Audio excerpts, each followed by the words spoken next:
अथ कीलकम्। अस्य श्रीकीलकस्तोत्रमन्त्रस्य शिवऋषिः अनुष्टुप्छन्दः। श्रीमहासरस्वती देवता श्रीजगदम्बा प्रीत्यर्थम् जपे विनियोगः।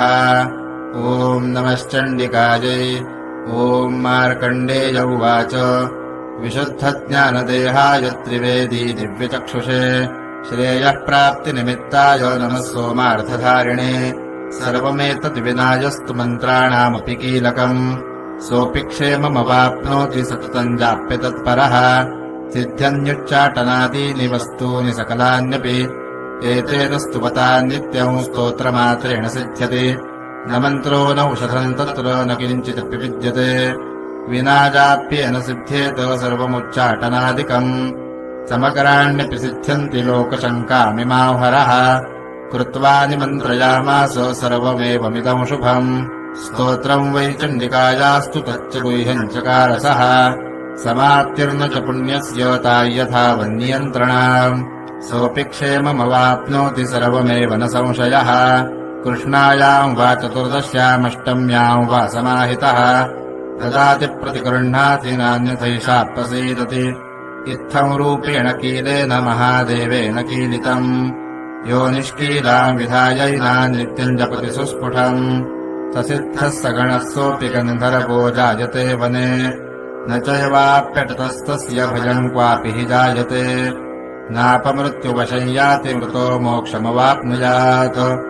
ज्ञात्वा प्रारभ्य कुर्वीतैह कुर्वाणो विनश्यति।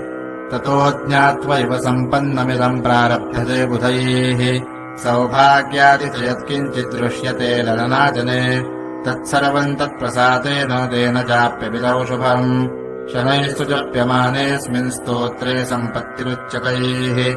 भवत्येव समग्रापि ततः प्रारभ्यमेव तत्। ऐश्वर्यम् यत्प्रसादेन सौभाग्यारोग्यसम्पदः।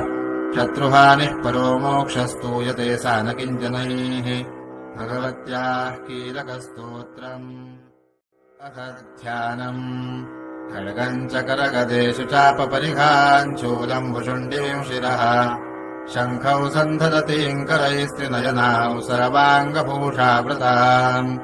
नीलाश्मद्युतिमास्य पाददशकाम् सेवे महाकालिकाम्। यामस्तौ स्वपिते हरौ कमलजो हन्तुम् मधुम् कैटभम्। अक्षस्रक्परशोगदेषु कुलिशम् पदमन्धनः कुण्डिकाम्। दण्डौ शक्तिमसिम् च चर्मजलजम् घण्टाम् सुराभाजनम्। शूलम् पाशसुदर्शने च दधतीम् हस्तैः प्रवालप्रभाम्। सेवे सैरिभमरदिनीमिह महालक्ष्मीम् सरोजस्थिताम्। घण्टाशूलहलानि शङ्खमुसले चक्रम् धनुः सायकम्। हस्ताब्जैर्दधतीम् हलान्तविलसच्छीताम् शुतुल्यप्रभाम्। गौरीदेहसमुद्भवाम् त्रिजगताम् आधारभूताम् महा। पूर्वामत्र सरस्वतीमनुभजे शुम्भादिदैत्यार्दिनीम्। विद्युद्दामसमप्रभाम् मृगपतिः स्कन्धस्थिताम् भीषणाम्। कन्याभिः करवालखेटविलसद्धस्ताभिरासेविताम्। हस्तैश्चक्रधरालखेटविशिकांश्चापम् गुणन्तरजनीम्। बिभ्राणामनलात्मिकाम् शशिधराम् दुर्गाम् त्रिनेत्राम् भजे।